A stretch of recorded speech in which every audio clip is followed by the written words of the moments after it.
Então, peraí, aqui no botãozinho verde, não tô conseguindo.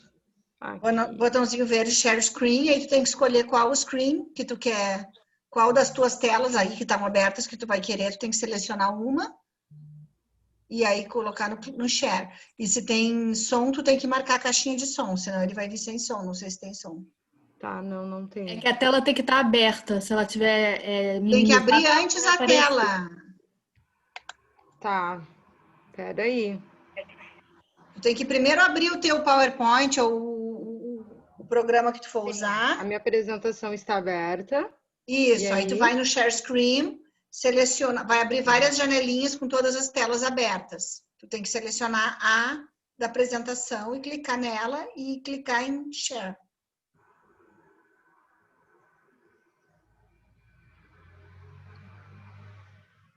Não sei se eu tô com algum problema aqui na configuração. Tá usando pelo aplicativo ou pelo Não, computador. Não, mas pelo aplicativo no computador ou pela Isso, pelo página? aplicativo no computador, é por isso? Não, pelo aplicativo é para dar. Aqui, peraí.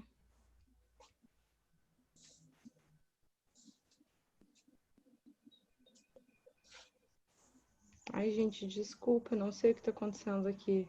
Luciana, quem sabe tu começa, então, vamos inverter. É isso, vai, vamos ter que inverter. E aí a Angélica vai tentando se organizar, quem sabe sai e entra de novo, faz alguma coisa para ver se ela consegue. Tá bom. Não sei o que houve. Eu começo então, deixa eu compartilhar a minha, vamos ver se dá certo.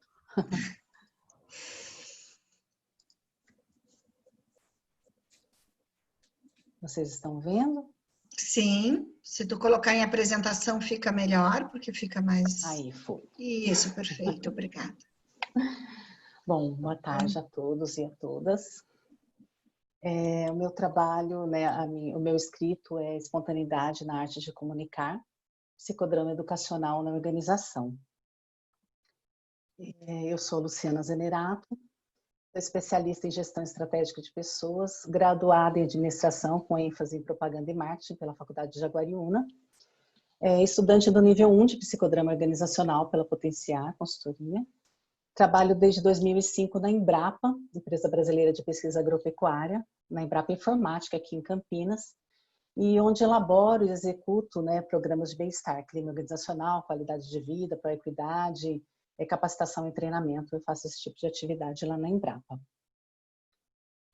Esse escrito, ele é sobre a utilização do psicodrama na realização de cursos e treinamentos organizacionais. Então, esse é o intuito desse escrito, tá?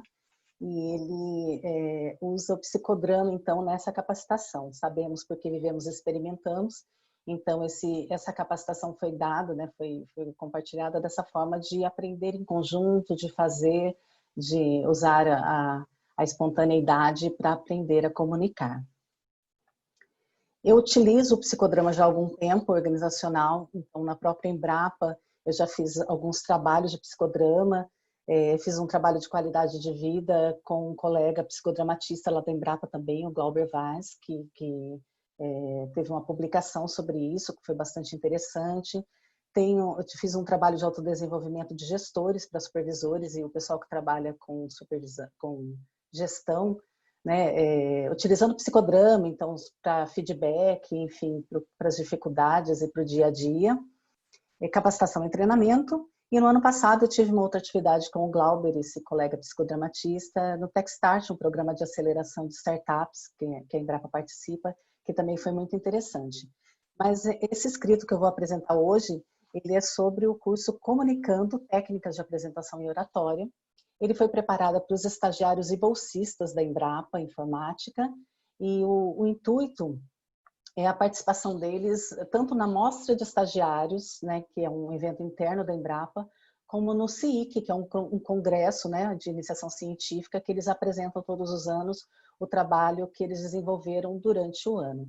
Eu já dei esse curso em 2017, 2018, mas essa apresentação minha é sobre o curso no ano de 2019, que ele foi mais elaborado, eu usei mais o psicodrama nele, então essa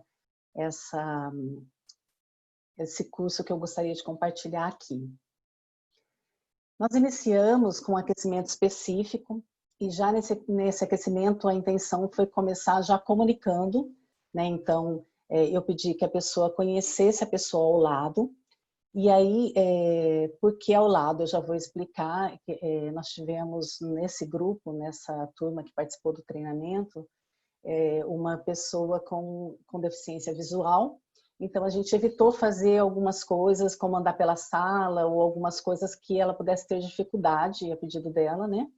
Então, nós pedimos nesse aquecimento que a pessoa conversasse com a pessoa ao lado e conhecesse essa pessoa ao lado. Se apresentasse, falasse um pouquinho sobre ela, explicando que eram estagiários e bolsistas da Embrapa mesmo, mas que nem todos se conheciam, porque trabalhavam em setores diferentes, em horários diferentes, então a maioria ali não tinha contato um com o outro. Então, eles realmente estavam se conhecendo naquele momento. Após se conhecerem, eu pedi que cada um se levantasse e apresentasse o colega que acabou de conhecer. Então, nós compartilhamos esse momento, né, como foi apresentar o colega, e eles colocaram que a dificuldade de falar, de apresentar alguém que acabou de conhecer, que não sabia muito sobre a pessoa, a dificuldade nesse julgamento, né, do que a pessoa ia pensar sobre o que ele falou, se ele apresentou da forma que a pessoa esperava ser apresentada ou não.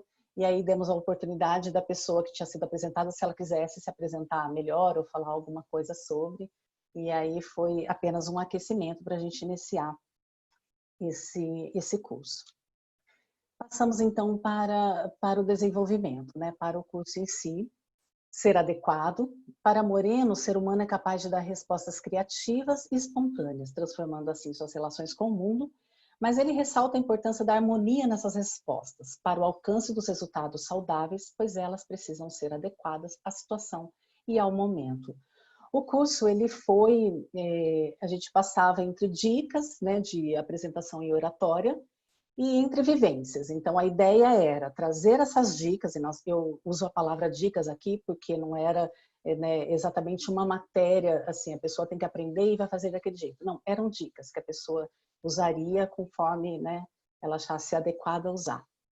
E fomos, então, fazendo algumas vivências para ensaiar isso tudo, para trazer para a pessoa como ela poderia aplicar essas dicas. As dicas eram sobre o uso das mãos na comunicação, o uso do olhar, o uso da voz, da entonação, até dicas simples do tipo não apontar aquela luzinha vermelha no rosto das pessoas enquanto você está explicando, ou não passar na frente do flipchart da apresentação, enfim, dicas de apresentação. Nesse momento, para ilustrar um pouco o que a gente estava conversando, a gente tentava não ficar muito tempo nessa parte só mostrando dicas, né, e não ter ação. Eu soltei uma frase e pedi que as pessoas repetissem ela usando a entonação diferente em algumas palavras. Então, por exemplo, eu não quero dançar com você. Então, para as pessoas repetirem diferente, tipo, eu não quero dançar com você. Eu não quero dançar com você. Eu não quero dançar com você, né? Para dar para mostrar o quanto a voz, a entonação, o olhar, tudo isso diz na comunicação, né? Então, como eu me apresento tem importância nessa questão.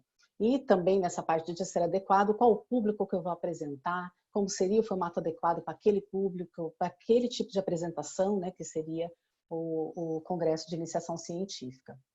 Então, nós passamos por uma atividade onde eu distribuí uma folhinha, um papelzinho com uma música, e aí nós ajudamos a estagiária que é com a deficiência visual. Esse papel tinha uma música infantil.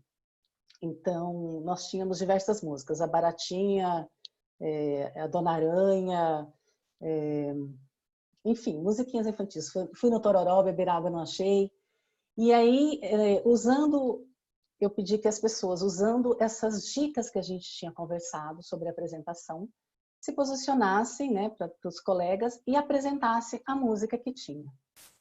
Então, algumas pessoas cantaram, teve gente que recitou a música, teve gente que falou de forma séria, teve gente que falou rapidinho e sentou, né? E aí nós começamos a conversar sobre isso. Quais foram as dificuldades dessa apresentação, o que acontece, né? Porque você apresentou dessa forma, e conversar sobre ser adequado. Então, teve gente que falou assim, eu estava apresentando para crianças, então imaginando que vocês eram um grupo de crianças, e eu cantei, porque eu achei que seria mais gostoso. Ah, não, eu estava apresentando para um grupo, né, de adultos e eu resolvi recitar, porque era um poema.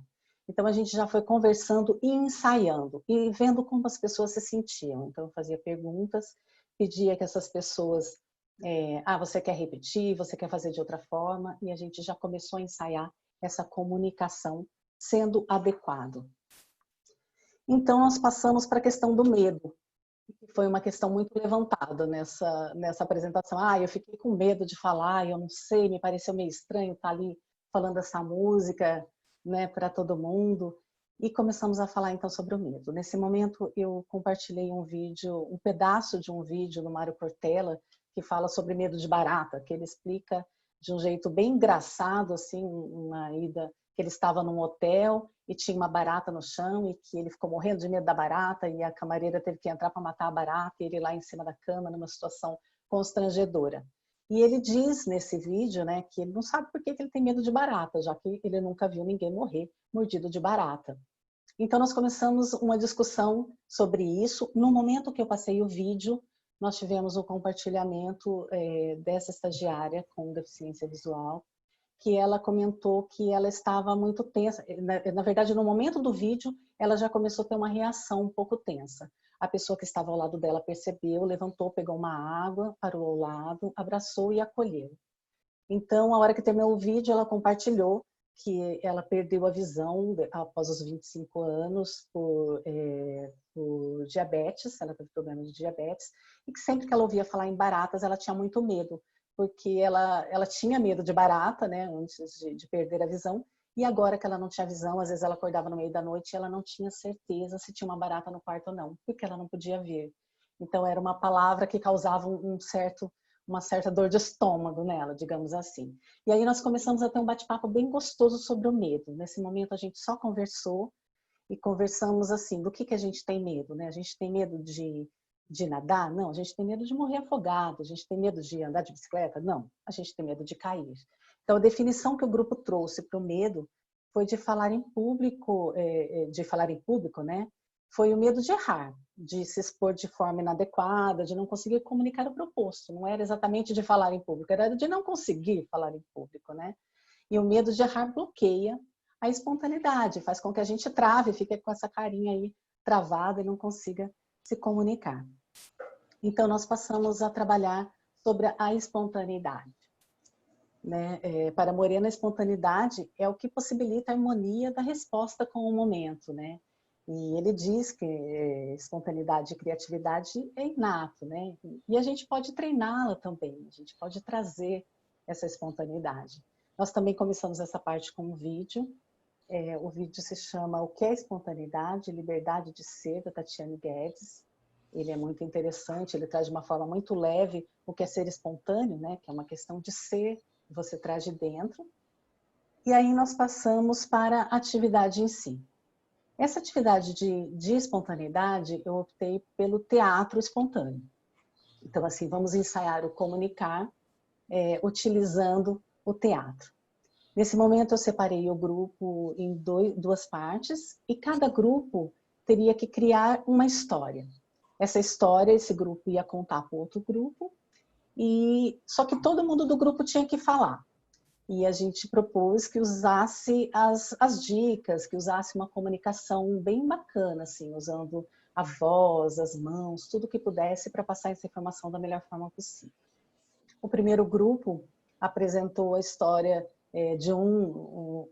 Não, antes de passar isso, deixa eu comentar que quando eu pedi para apresentar essa história, eu coloquei no meio da sala vários objetos. E objetos diversos, um carrinho de brinquedo, uma bonequinha de biscuit, uma corda, uma trena, uma régua, um relógio. E pedi que ao apresentar, quando um grupo estivesse apresentando, o outro grupo pegasse um objeto e entregasse na mão daquela pessoa que estivesse apresentando. E aquela pessoa tinha que incluir aquele objeto na apresentação dela. A ideia era treinar um pouco a criatividade nesse momento e a espontaneidade com a mudança, né, do seu roteiro ali.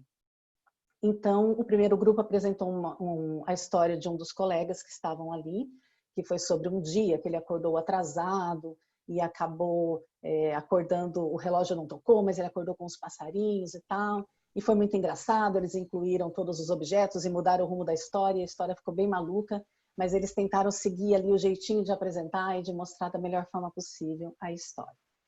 O segundo grupo optou por contar a história dessa estagiária, que com a deficiência visual. Da chegada dela na Embrapa, né, na empresa, quando ela foi se apresentar e tentar a vaga e mostrar das pessoas que estavam contratando que ela tinha uma limitação, mas que todos nós temos limitações e que com a limitação dela era possível ela ser estagiária da Embrapa.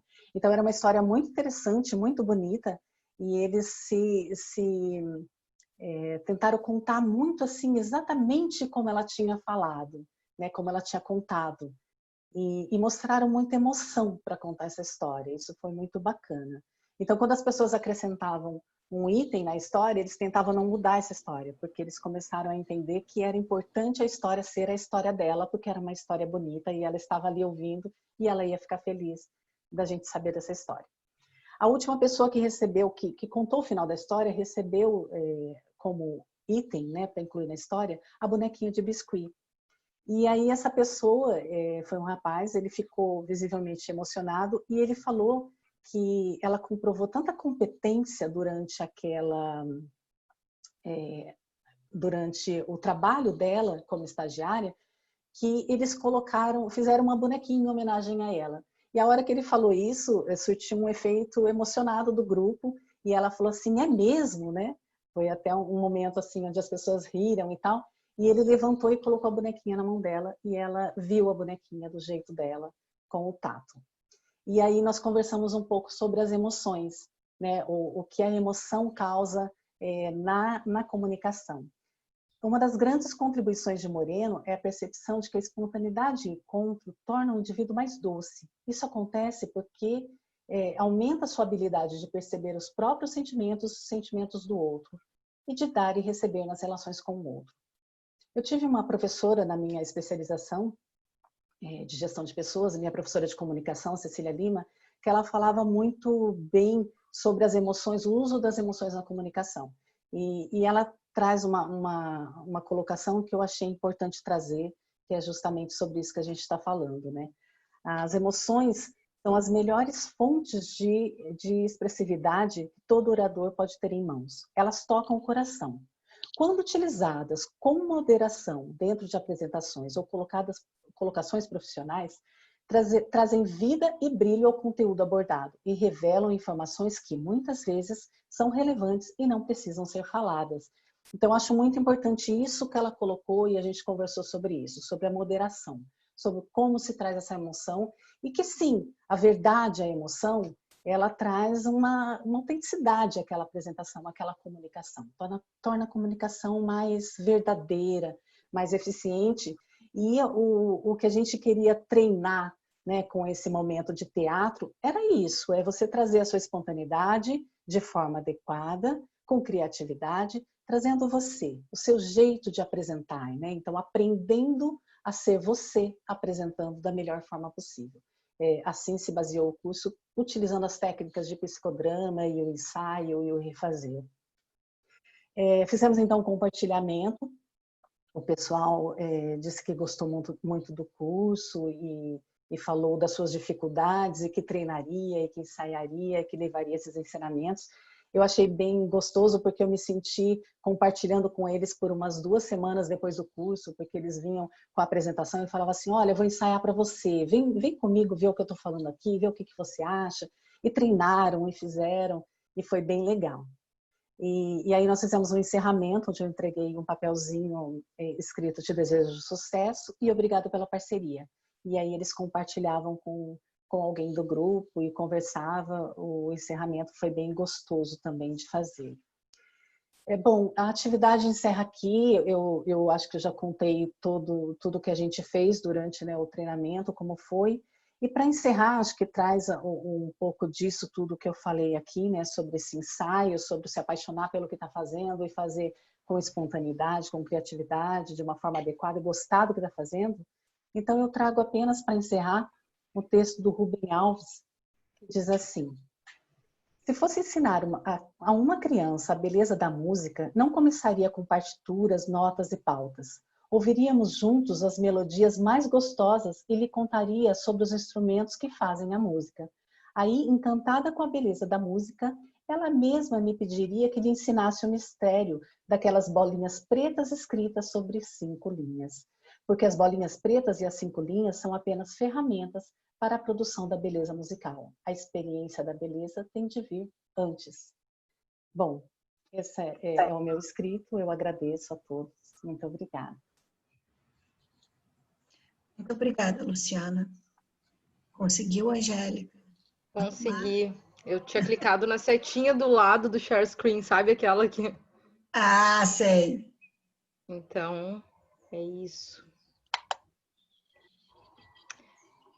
Então, gente, vamos lá, dando continuidade.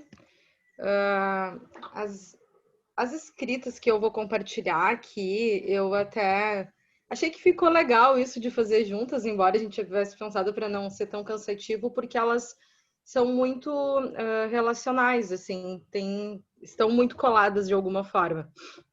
Então, eu vou começar trazendo, né, a primeira, que é redes sociais digitais, analógicas, inventivas e psicodramáticas. Esse trabalho, esse escrito, ele saiu de uma experiência, de uma formação, de uma especialização que teve aqui no IDH para trabalhar com crianças e adolescentes com base no psicodrama. E aí, na época, eu estava na clínica e começando muito o trabalho online, né, que hoje é a grande questão aqui do congresso, do que a gente está vivendo, mas na época era tudo muito novo.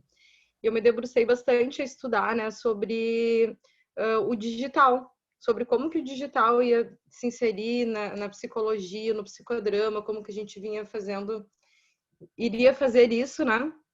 E aí a pandemia nos acelerou para esse processo. Então, sobre redes sociais e digitais, eu vou trazer um pouquinho para vocês o conceito sobre o digital e o trabalho no psicodrama, analógico sobre o que a gente pode trazer de recursos que não são digitais para trabalhar as questões digitais, e inventivos porque a gente está inventando o tempo todo, né? Então, esse escrito ele começou com uma vivência digital das juventudes no contexto da clínica psicodramática. Por que eu chamei de juventudes? A gente estudou um pouco alguns autores e fica muito difícil definir hoje o que é criança, o que é adolescente, qual idade vai até onde. Juventudes tem muitos conceitos diferentes, né? Eu mesma fiquei, né? Eu lembro que uma vez eu vi um artigo que falava assim, porque tu é adolescente até hoje, até 25 anos. Eu fiquei, nossa, que coisa maravilhosa. Então, quer dizer, eu sou adolescente ainda, sou jovem. Então, é o conceito de juventudes no plural para expressar isso, assim, que é onde eu baseei meus escritos com uma faixa etária que seria mais ou menos entre 12 a 16 anos, embora não tenha classificado assim. Então, a ideia foi construir respostas mais espontâneas e criativas acerca do uso das redes sociais, das mídias digitais usadas pelos clientes. E a discussão desses elementos, ela vem através de fragmentos clínicos em uma construção de escrita ficcional, somados à teoria moreniana, né? Então, a socionomia explorando técnicas também como o duplo e o conceito de realidade suplementar. Nesse aspecto, é bem importante compartilhar com vocês que esse conceito de escrita ficcional, quem me ajudou muito, né, e me orientou nessa escrita foi a Oriana, que foi professora ali no IDH dessa formação, dessa especialização. E escrita ficcional é tu pegar elementos do que tu está vivendo. Por exemplo, eu pego lá os casos clínicos, vou estudar, né, e trabalhar o que eu estou construindo no psicodrama com eles, mas eu misturo ficção. Começou por aí, né, que eu já fiquei super encantada de poder trazer um pouco de ficção, porque eu acho que o digital também é isso, é muito ficcional. será que o avatar, ou quem eu me apresento no Instagram, ou quem eu me apresento, como eu me apresento nas redes sociais, exatamente quem eu sou, é um personagem, é algo mais ficcional? Então, essa metodologia científica, ela deu um pouco de lugar para isso e também, né, buscando preservar a identidade dos adolescentes com os quais eu explorei essas técnicas. Então, a ideia é fazer uma abertura de espaço para uma reflexão acerca do papel do psicodramatista na era pós-digital, né, que foi um conceito, até teve um encontro, né, lá de professores da FEBRAP, que a gente começou, né, a falar sobre isso, pós-digital, e todo mundo, como assim, pós-digital? Eu ainda estou me adaptando com o digital e já estamos no pós, né, e eu vou trazer um pouquinho desse conceito para vocês. Então, as experiências clínicas que costuram psicodrama digital e bipessoal, todas foram no contexto bipessoal. E é uma cocriação inventiva entre terapeuta e cliente, onde permite-se errar, brincar e improvisar, que, né, não preciso ser repetitiva aqui, a gente sabe que são elementos importantes do psicodrama. Pessoal que estão participando do congresso, Desculpa, Angélica, já estou mutando aqui. Pronto. Ah, tá. Eu achei que alguém estivesse comentando, o que pode ser também, tá, gente? Então, deixa eu só mudar aqui minha tela. A era pós-digital significa habitarmos um mundo onde a tecnologia é onipresente. Percebemos a sua existência de fato somente quando ela nos falta. Se pararmos para pensar sobre o que há de digital no nosso dia a dia, talvez nós não percebamos que tudo é digital. Até tudo, né, entre aspas, até que algum aparato desse tipo nos falte. Um exemplo disso é a internet que cai, o WhatsApp que para de funcionar, ou até mesmo a experiência de esquecer o seu celular em casa. Somos impactados em um primeiro momento por essa ausência, a ponto de termos solilóquios como: o que eu vou fazer sem celular? E agora, minha agenda está online, como eu vou me comunicar? Eis que a espontaneidade pode se tornar embotada não pela tecnologia, mas pela falta dela. Então, essa é uma discussão que eu trouxe também nesse escrito, porque a gente não se dá conta de que tudo é digital, né? Então, olha, é um outdoor, é o teu telefone, é a nossa agenda, a nossa comunicação, e agora, mais do que nunca, né? Quando eu escrevi isso, ainda não, o congresso ia ser presencial, foi antes da pandemia, e tudo é digital. Então, a gente se dá conta muito mais na falta, né, na ausência do digital, do que pelo uso que ele tá conservado já no nosso dia a dia. Basta que nessas experiências que agora não teve mais, mas tipo, o WhatsApp bloqueado e todo mundo, meu Deus, meu WhatsApp bloqueado, o que eu vou fazer? E aí a gente vai olhando para isso, que não tem como fugir, mesmo sendo online ou presencial, a gente tem que conversar sobre digital. Então, os clientes, eles vão trazer, né, para a clínica, para o consultório, isso. Ah, olha só, deu match, não deu match, conversou comigo, não me respondeu, tá uma semana sem... leu, visualizou e não me respondeu, tá me ignorando. Então, todos os conceitos, né, sociométricos de relações, eles são muito circulados pelo digital. E aí eu trago essa frase aqui para a gente pensar. Juventudes digitais, digital na juventude, a juventude é digital, o digital é jovem? Não sabemos.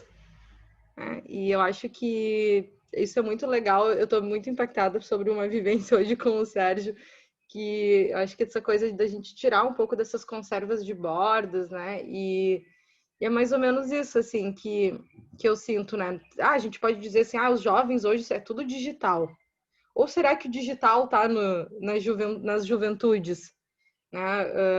Ou a juventude é digital já, nasceu com isso?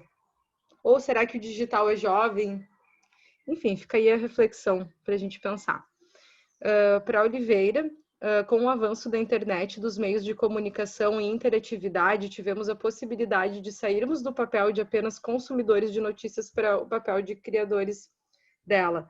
Então, assim, algo que explorei bastante nessa escrita, que eu vejo muito na clínica, hoje no consultório é sobre o repertório de papéis, né, que a gente fala tanto no psicodrama. Então, os repertórios aumentaram.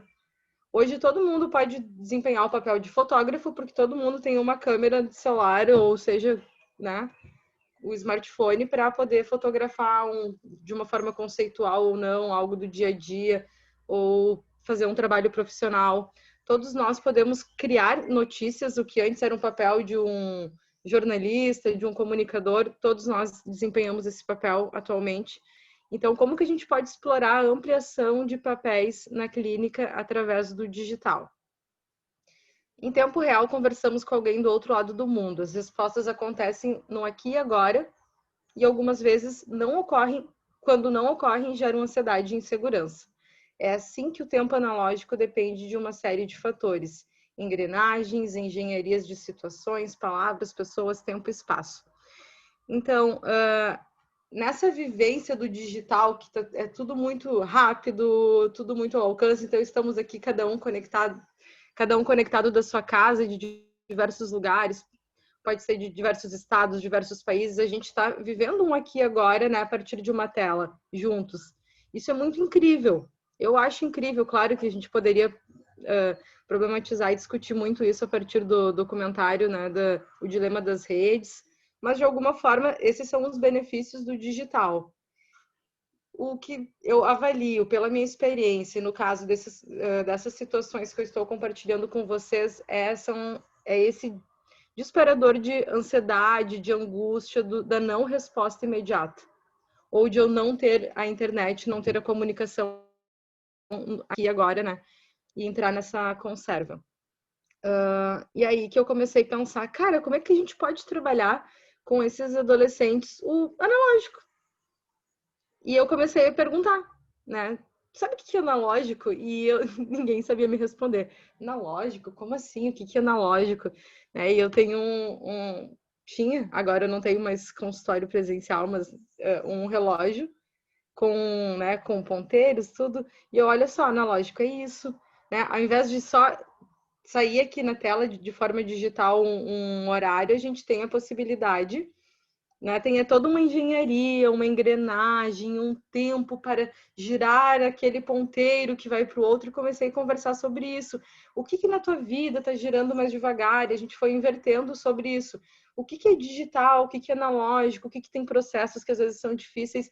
E eu consegui conversar muito com esses adolescentes a partir dessa brincadeira com o analógico, né? E aí comecei a trabalhar esses conceitos. E aí, compartilhando, né? Quando eu era criança, isso não existia. Vocês acreditam no mundo sem o WhatsApp, sem a mensagem agora, aqui, agora, rápida.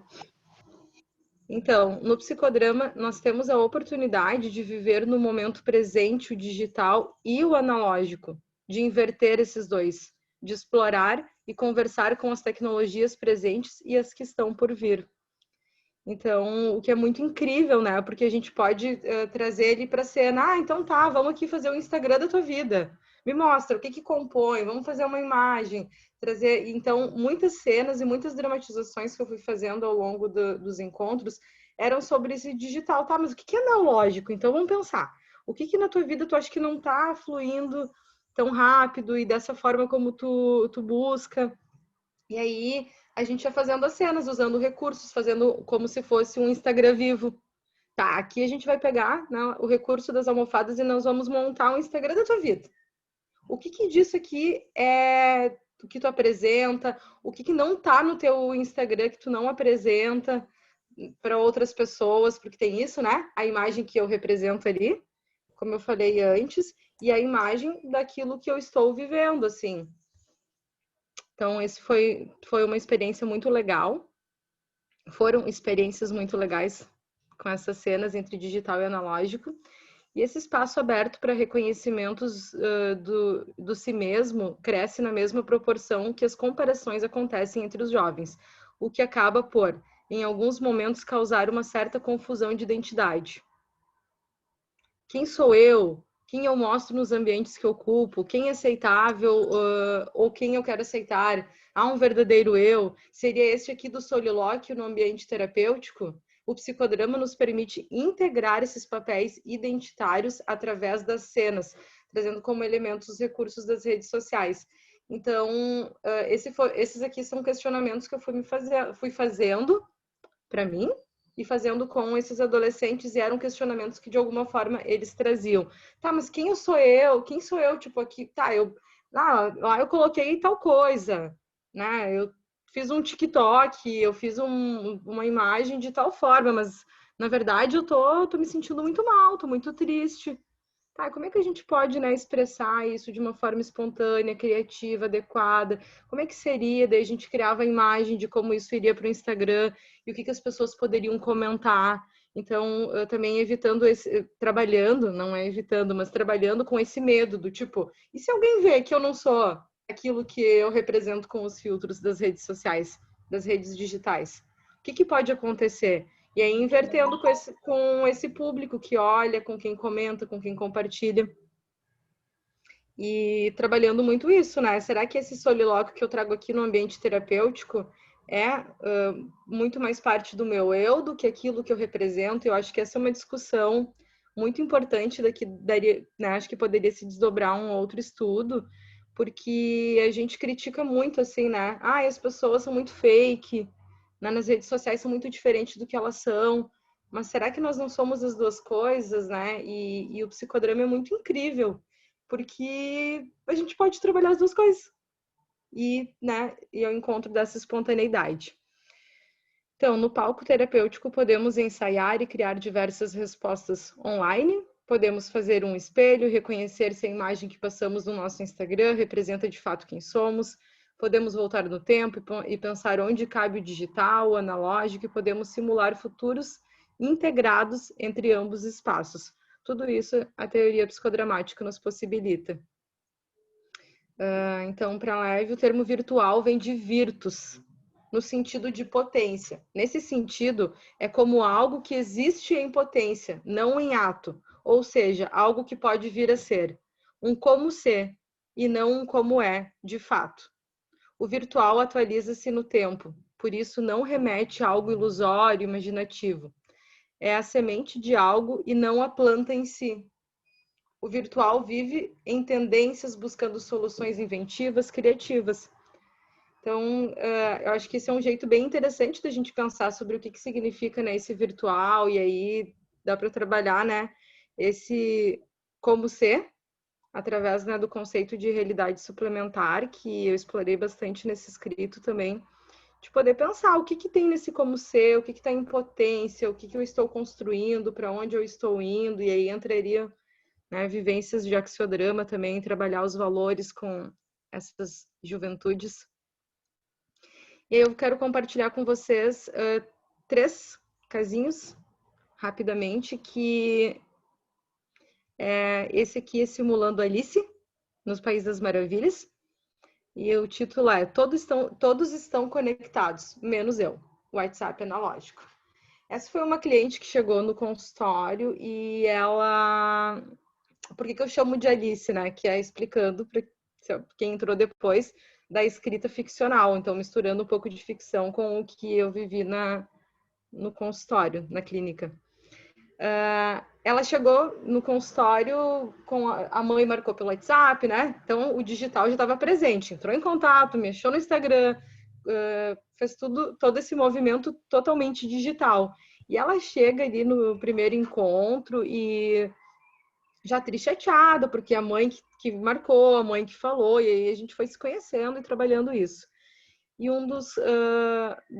das questões que ela traz é que todos estavam conectados, menos ela, porque a mãe dela não permitia que ela usasse, que ela não tinha um smartphone, um celular para ela. Ela podia usar em casa, um da mãe, enquanto estava em casa, mas ela não levava, né, para a escola, e a mãe achava que não era o momento. Então, como é que a gente pode, né, trabalhar isso da espontaneidade, dela poder viver isso e tudo mais? E a gente foi conversando, pois é, que difícil, né, dando lugar para isso, né, criando alguns recursos nesse sentido, e aí surgiu a ideia do WhatsApp analógico. Ela falou, mas eu acho que eu vivo de uma forma analógica. Quando a gente foi fazendo as inversões, eu falei, bom, quem sabe a gente não cria um WhatsApp analógico e que tu pode experimentar também com outras pessoas da tua escola, com outros amigos. O que tu acha dessa ideia? O que é o WhatsApp analógico, gente? Né? Podem chutar aí, se alguém quiser. Carta. O WhatsApp analógico é carta, então a gente começou a trabalhar com isso. Ela me escrevia numa semana, eu recebia a carta dela, né? Ficava para outra semana, escrevia a resposta, ou seja, tinham 15 dias para nossa comunicação. E isso foi muito interessante. Nossa, ali surgiram muitas cenas que a gente trabalhou. A gente trabalhou psicodramaticamente, né? Hoje a Marta estava falando, gente, psicodrama não é só o que a gente faz, né? Não é só a cena em si ou o show ali, mas é essa filosofia moreniana, né? De poder, em casa, ela falava, eu tô aqui em casa, então eu estou me imaginando lavando a louça no personagem de cantor e não sei o quê, e eu fico imaginando como seriam as redes sociais, assim. E a gente foi imaginando, criando esse digital a partir de um recurso analógico, e foi incrível, assim. E porque também trabalhou muito isso da ansiedade. Ela ficava assim, eu não vejo a hora de ver a resposta da tua carta. Pois é, então daqui 15 dias tu vai poder ler. Imagina, hoje a gente manda uma mensagem em tempo real, tem a resposta em 15 dias, ela tinha que esperar a carta. E aí esse recurso eu acabei usando apresentando para todos essas juventudes, todos esses jovens que eu atendia, e muitos adotaram, assim. Deu bastante trabalho, né? Posso escrever um livro com as cartas, mas foi uma experiência muito legal. E um outro caso que eu quero compartilhar com vocês, que é a escolha de Sofia, que é um caso de uma também que foi totalmente trabalhado sobre o digital, que era de uma cliente que ela chegou assim no consultório e a mãe pegou conversas dela no WhatsApp, conversas dela com outra menina, e isso trouxe um sofrimento muito grande. Então ela não sabia, ela e essa amiga, elas conversaram sobre coisas muito íntimas e de sentimentos, de tristeza, sentimentos muito profundos, e aí a mãe da outra viu, achou que uma estava incentivando a outra a ficar deprimida, toda uma história assim bem difícil. E o que aconteceu? Elas foram separadas, as mães proibiram elas de andar juntas, então ela trouxe essa situação e ela se isolou na sala de aula. Então a gente construía muitas cenas baseadas nisso, assim, como é que era a sala de aula, como é que era não ter esse contato, e ela ficava relendo essas conversas com essa amiga que não respondia mais ela, que elas tentaram conversar escondido. Então foi uma situação totalmente trabalhada, né, no digital. E aí a gente começou, bom, essa conexão digital tá difícil, como é que tu pode te conectar, né, lá na tua escola, lá nos ambientes que tu frequenta de outras formas? E aí a gente foi construindo uma rede sociométrica. Com quem que dá match?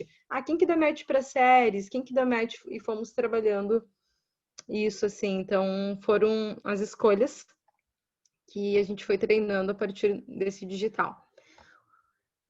O outro caso é o jogo do contente vira jogo da criatividade, onde é permitido errar. E aí esse caso, né, é baseado na história de Poliana, que ao invés de ter um jogo do contente, a gente criou o jogo da criatividade, pensando muito nisso, assim, né, que era uma cliente que ela, tipo, tudo tinha que ser muito perfeito, uma adolescente, assim, tudo muito alinhado. Então ela gosta muito de arte, mas assim, o feed organizado, né? Hoje a gente vê assim, tu entra no Instagram, pelo menos o meu é bem colorido, bem diverso, mas os adolescentes têm muito isso, assim, aí tem que ter um feed organizado, essa imagem tem que ser assim, tem que combinar, esse estilo não tá combinando, e ela trazia muito isso, muitas dificuldades, assim. A partir disso, é claro que existiam muitas outras coisas que a gente foi trabalhando, mas no que se refere ao digital, e aí a gente começou a brincar com isso. Tá, e aí?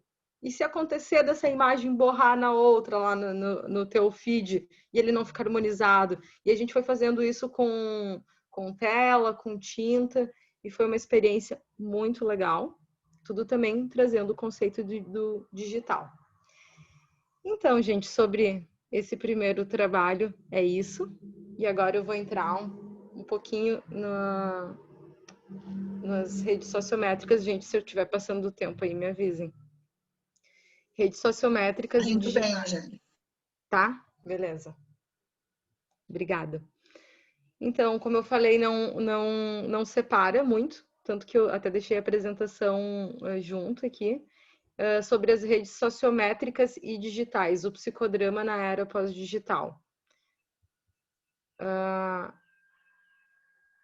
Tudo que a gente falou, assim, né, que eu compartilhei com vocês, esse outro trabalho entra muito nisso, porque na medida em que eu fui vivenciando isso e construindo essas experiências, trazendo o digital e o analógico para a clínica, eu fui percebendo que é um trabalho muito de sociometria, que é poder trabalhar com as relações, né, com os critérios relacionais e fazer, é isso que as redes sociais digitais são, né? Elas são um jogo sociométrico, todas as redes, né? Desde aplicativos para relacionamento, Facebook, Instagram, ele vai te aproximar daquilo que, né, dos critérios em que tu te relaciona e tudo mais. Então, eu comecei a ver que tinha uma dificuldade muito grande que o pessoal trazia para a clínica relacionado a, cara, tipo, essa pessoa nada a ver comigo, ou tô num grupo nada a ver, ou sair com um cara, tipo, meu, sair com uma pessoa nada a ver comigo. Tá, como é que a gente pode olhar para essas escolhas, né? Como é que a gente pode olhar para essa sociometria das relações, não só pelo que o aplicativo te apresenta, né? Como eu já citei antes desse documentário sobre das redes, o dilema das redes fala muito sobre isso, assim, né? Que o aplicativo ele vai te dando com base naquilo que tu vai curtindo. Será que aquilo que tu vai curtindo é espontâneo? Essa é uma pergunta que eu tenho feito muito, assim, na clínica. Porque às vezes tu tá curtindo, não, alguém fala, tipo, né, é algo, tem a ver com uma conserva, com algo que nem te representa tanto, mas tu foi curtindo e tu vai recebendo tantos estímulos, vai aparecendo tantas informações no teu feed relacionadas àquilo e tu passa a acreditar que aquilo é o que tu curte. Então, assim, é um debate longo, assim, sobre espontaneidade e sociometria que dá para fazer e é algo que, de alguma forma, eu vejo que eu faço todos os dias na clínica, quando o pessoal traz, e daí aconteceu isso, mas nada a ver comigo. A pessoa nada a ver, tá, mas como assim tu saiu se a pessoa nada a ver? Vamos olhar um pouco para isso, né? E olhar para os critérios sociométricos e tal. Então, é crescente, né, uma informação sobre os limites de conexão, pensando no pós-digital. É crescente o número de casas com acesso à internet no Brasil. A cada ano, este número aumenta, segundo notícias veiculadas por diversos canais. Contudo, o acesso ainda não é total, sendo 1/3 da população descoberta. Isso aqui foi em 2018 que eu tinha encontrado, quando eu fiz esse estudo. Acredito que isso já aumentou muito e com a pandemia acelerou ainda mais. Então, aqui eu trago um pouquinho sobre as possibilidades e limites do digital, né? Que acho que foi algo que, pelo que eu vi, foi bastante falado ao longo do congresso. As possibilidades que eu vejo é um terapeuta disponível e um cliente disponível. Um setting, que pode ser o digital, hoje totalmente através da tela, ou trazer o digital para o consultório, para o espaço presencial, e a rede de internet. Tanto no presencial, então tá, trazer uma música, ou a pessoa, sei lá, trazer o digital ali naquele espaço, de acordo com a cena. Os limites são os mesmos. Um terapeuta que não se sente tão disponível e não se sente tão engajado com isso, um cliente que não se sente tão disponível e engajado, um setting que talvez não está funcionando, uma conexão, uma câmera e a rede. Então, eu acredito muito que um terapeuta seguro e criativo com um cliente vinculado produzem o contato online, independente de qualquer coisa, assim. E essa é uma experiência que foi bem significativa para mim. Eu já atendia bastante online, pessoas que moram fora do Brasil, mas depois que, né, da pandemia, eu passei a atender todos os meus clientes online e todos aderiram online. Não teve nenhuma pessoa que ficou assim, mas eu queria voltar. Tá, tem gente que agora diz, tô com saudade, queria voltar para o presencial, mas ninguém se opôs, porque é algo que a gente já trabalhava muito com esse conceito eu já trabalhava muito com esse conceito do digital. Então, a conexão antes experimentada e de acordo somente com o meio no qual estávamos inseridos, é ampliada, acho que está bem fraquinho para vocês enxergar, mas eu vou lendo, é ampliada através das redes sociais digitais, possibilitando uma conectividade com diferentes pessoas em diferentes lugares, tempos e espaços. Dessa forma, passamos a ter o computador conectado, possibilitando outra forma de comunicação e de produção descentralizada, coletiva e colaborativa. Isso muda tudo, principalmente com a criação de softwares sociais como blogs, daí entra desde a criação lá do Orkut, Twitter, né, os que a gente está vivendo hoje mais, que é o Facebook, Instagram, TikTok, enfim, que tem o objetivo principal de interligar pessoas de diferentes lugares do planeta com os mais diversos fins. Então já começa que aí é sociometria, né? O objetivo é interligar pessoas e como que nós, psicodramatistas, podemos auxiliar a que esse interligar-se, essas conexões, elas sejam espontâneas, criativas, né?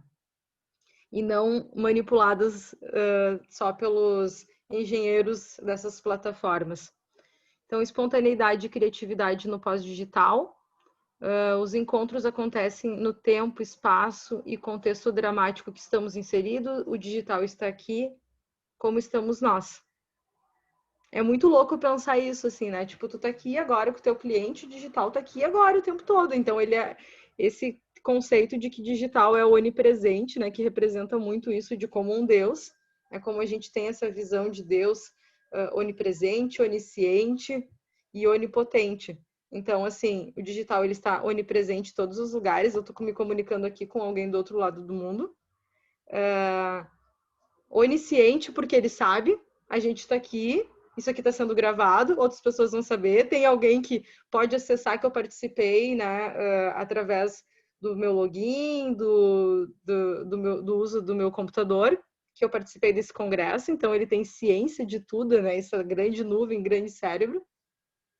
E onipotente, porque muias coisas são potencializadas e a partir disso, assim, né? Tanto as questões comerciais como da vida, do cotidiano. Então, para Longo, vivemos hoje a era pós-digital, o que é explicado, isso lá em 2014, gente. Acho que agora deve ser o pós-digital, não sei qual é o nome, que é explicado por ele como uma vivência tão orgânica que nem notamos a sua presença. Dito de outra forma, a era pós-digital significa habitarmos um mundo onde a tecnologia é onipresente. Então, como é que a gente pode pensar, né, que o digital ele é tão onipresente? É o fato de tu nem notar, é tudo digital. Tu entra no supermercado, a forma como as coisas operam, tudo, tu olha, tu tá andando na rua, não tenho acesso à internet, não uso, estou vivendo totalmente underground, assim, não curto isso. Cara, não tem como. Tu entrou no computador, né? Tem no computador no carro, tu pegou um Uber, tu passou na rua, tem um outdoor, é digital. Ele tá em todos os lugares. E aí, a partir disso, né, como que a gente vai trabalhando a espontaneidade? E aí eu trouxe um caso também de um dia que eu comecei a trabalhar, e aqui é mais com adolescentes, sobre como entender e mapear essa rede sociométrica. Quem são as pessoas importantes, né? Com quem eu dou mais match, com quem, tipo, dou match só para ir no cinema, dou match só para, né, tal atividade, tal vivência. E aí a gente comecei a fazer muito esses jogos, assim, na clínica, né? E aí começava, João tem 10 likes na minha vida, a Maria tem 5. A minha mãe tem 10 likes, enquanto o pai tem 6, porque ele mora em outro país. Né? Trouxe assim um recorte de uma situação que eu vivi, que a gente começou. Mas eu não tenho meus amigos, mas eu gosto de não sei quem. Uma coisa muito confusa de quem era a sua rede. E a gente começou a fazer esse jogo dos likes para mapear essa rede. Então ali eu consegui ver muito que é o átomo social, né? Que a gente já trabalha bastante, mas de uma forma, uma linguagem digital. Quem dá mais likes? Tá, mas para esse teu amigo aqui, quantos likes ele tem? Esse aqui tem 10 likes, porque assim, a gente vai no cinema, a gente se diverte, a gente estuda junto, a gente faz, né? E poder olhar para isso. Nesse sentido, consideramos que, embora o futuro abra para possibilidades infinitas de vivermos coisas novas, de convivermos mais com a robótica, com a inteligência artificial, Há algo que não podemos escapar sob o viés moreniano. A espontaneidade e a criatividade serão habilidades necessárias para todas essas mudanças, uma vez que são esses fatores que possibilitarão novas respostas às situações do porvir. Sob tal ótica, o psicodrama tem muito a contribuir na leitura das redes sociométricas, utilizadas pelas redes sociais digitais, na expressão mais espontânea no meio digital, na capacidade de ampliar respostas e, sobretudo, na capacidade de criar novas realidades.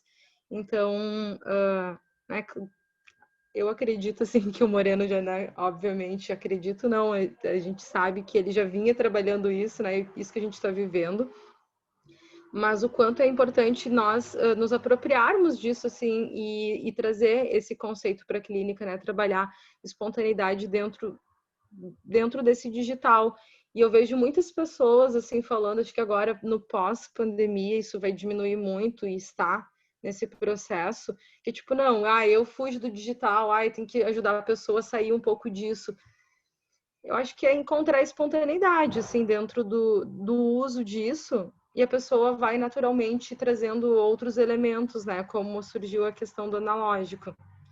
Então, para justo, podemos perceber este momento atual da sociedade contemporânea, de acordo com as novas particularidades de nossa sociedade, com a aceleração do tempo e a derrubada das fronteiras geográficas e psicossociais. As relações passam a ser mais fluídas, breves, instantâneas, diversificadas e instáveis. E é nesse tempo e espaço que podemos agir, trazendo ação dramática como elemento para ampliação de respostas e cura para as ausências sentidas por este período. Então, eu acredito muito que, né, através de todos os recursos que a gente tem no psicodrama, que a gente pode trabalhar muito, porque tem, ao mesmo tempo que tem essa aceleração, essa derrubada de fronteiras, então eu posso me conectar com alguém que está lá em outro lugar, porque aqui eu não encontro ninguém que pensa sobre tal coisa como eu, mas como que eu também trabalho com essa ausência, com essa não presença física, né? Como que eu trago essa pessoa no virtual através da ação dramática? A alta expectativa colocada nos jovens de que se modifiquem constantemente para buscar o novo através de vínculos temporários torna-se um campo de atuação promotor de reflexão e ação de novas respostas que não necessariamente impliquem numa mudança externa somente, mas também de um processo que respeite o singular. Então, tem algo de muita expectativa, né? E aí que a gente pode ir trabalhando através desses, né, principalmente da realidade suplementar, sobre isso, assim, de construindo cenas, assim, o que tá, é a minha expectativa, então vamos viver isso, que tu espera tanto, porque sempre tem um lugar melhor, algo a perseguir, e eu acho que as redes, elas ampliam muito isso, né, essas conexões que ficam fakes, de alguma forma. Eu imagino que a pessoa porque aquilo que ela compartilha, ela só compartilha. Ontem eu vi alguém que está no Congresso, compartilhou sobre o Gustavo Lima e a Andressa, não lembro, que se separaram. Eu fiquei chocada, fiquei, nossa, tipo, nem curto, né? Não é o meu estilo de música, mas era um casal que eu tinha visto uma vez a rede social deles e pensei, cara, esse casal, tipo, nossa, eles são muito apaixonados, olha só que família linda, e ela participa das lives dele, e eu criei toda uma história para eles. E aí eles se separaram. Como assim não estava nas redes sociais? Como que nós não identificamos nenhuma crisezinha? Né? Então, tipo, será que essa realidade, como é que essa expectativa tá? Né? Isso tudo a gente pode explorar na clínica. Então, aí eu trouxe um pouquinho do Bauman, que acho que não daria para deixar de fora dessa reflexão, que ele fala, né, que é fácil entrar e sair dos relacionamentos virtuais, em comparação com a coisa autêntica, pesada, lenta e confusa. Eles parecem inteligentes, limpos, fáceis de usar, compreender e manusear. Não deu match, passa para outro. Isso aqui eu não gostei disso. Essa pessoa tem um feed organizado, ela parece ser muito organizada, e às vezes é o feed que está organizado para tentar organizar algo dentro, né? E então, de olhar para isso, sempre se pode apertar a tecla de deletar. O terapeuta psicodramatista tem a possibilidade de criar, junto ao protagonista, um lugar que vai além do lugar virtual e superficial expresso, né, por Bauman, criando novas conexões, relações no palco terapêutico, examinando com cuidado, experimentando esse deletar e prosseguir. E aí eu acho que dá para se desdobrar muitas cenas, assim, do tipo, então tá, vamos deletar essa pessoa da tua vida. Tá certo, vamos deletar. E aí, como é que vai ser o teu dia a dia? Então, isso é algo que eu faço, assim, cotidianamente, né? E trabalhar muito esses conceitos. Tá, vamos cancelar essa pessoa que tá falando, quero cancelar fulano de tal. Então vamos cancelar aqui. Vamos cancelar. E aí a gente vamos construir essa rotina. Pois é. Né? Daí a pessoa vai olhando com mais espontaneidade, não fica só esse ato impulsivo por si. Então é isso, gente. Aqui estão as minhas redes. Eu não falei no começo, mas vou falar agora. Então, eu sou psicóloga, me especializei em saúde mental, educação permanente, em saúde. E depois eu fiz o psicodrama nível 1, aqui pelo IDH. E estou no processo do nível 2. A gente já concluiu as aulas, mas está aí ainda finalizando. Fiz também essa formação com crianças e adolescentes, que a Silvana foi professora, que foi muito especial. Também com base no psicodrama no IDH, e que me abriu para essa reflexão e para esses jogos com o digital. Então, as referências que eu coloquei aqui, Google, YouTube, aí, claro, né, do digital do Conselho Federal de Psicologia, Instagram, encontros e conexões, e aí entram as referências bibliográficas também, que eu colei aqui porque estavam bem longas. E acho que a gente pode conversar sobre isso agora, né? Não sei. Obrigada, Angélica. A ideia agora, então, fechar o compartilhamento de tela e aí a gente conversar, então. Sim. Escutar as ressonâncias no grupo, na plateia, perguntas.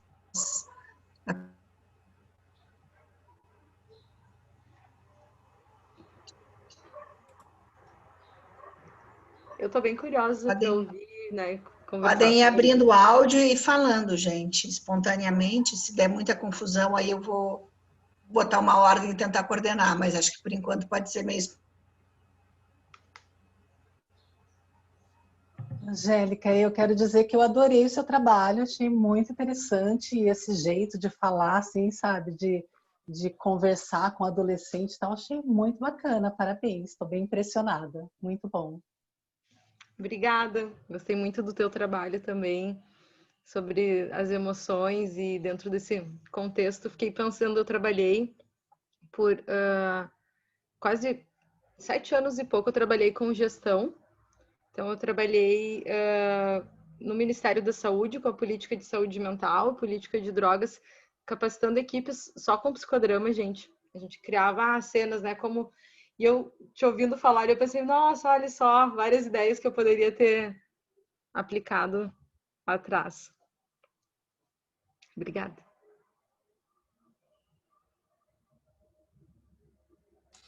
Eu também gostei muito. Parabéns, Angélica. Eu perdi o começo, peço desculpas, mas depois vou assistir no vídeo. Como a gente está no virtual, a gente consegue ver depois, né? Mas eu adorei o WhatsApp analógico, né? Eu fiquei pensando em como que a gente resgata aquilo que está na essência, né? Eu achei maravilhosa a ideia do WhatsApp analógico e deu para ela uma coisa de dignidade, né? Que de alguma forma tinha perdido por não poder ter aquilo que os outros tinham, mas de repente ela tinha algo talvez muito mais especial, então achei muito bom. E anotei várias coisas aqui que vou olhar e vou estudar. Que legal, obrigada. Sabe que essa experiência do WhatsApp analógico foi muito incrível. Ela passou a escrever letras de música. Ela, tipo, lá entre as nossas trocas, eu tô com uma caixa de cartas. A Carol, que tá aqui, ela sabe, né? Ela chegava lá e aí, amigo, tá fazendo? Não, eu tenho que tirar um tempo só para responder aqui as cartas. Mas a gente escrevia, o WhatsApp é Porto Alegre, o WhatsApp analógico, tal data, né? Muito nesse conceito. E foi muito incrível, porque daí a gente começou a fazer desafios uma com a outra, e ela começou a escrever, e ela até gravou uma música que surgiu nessa experiência, assim, foi realmente muito legal.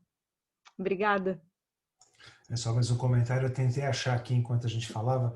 Tem um filme lindo, é um curta-metragem de poucos minutos, que estava no Círculo de Cinema Espiritual, né? Um clube de filmes que não saem por aí. E é um menino que, assim, quer mandar uma carta de amor, né? E todo mundo ridiculariza ele. É lindo. Eu vou ver se eu consigo achar e mando para você. Ah, eu quero. Ótimo.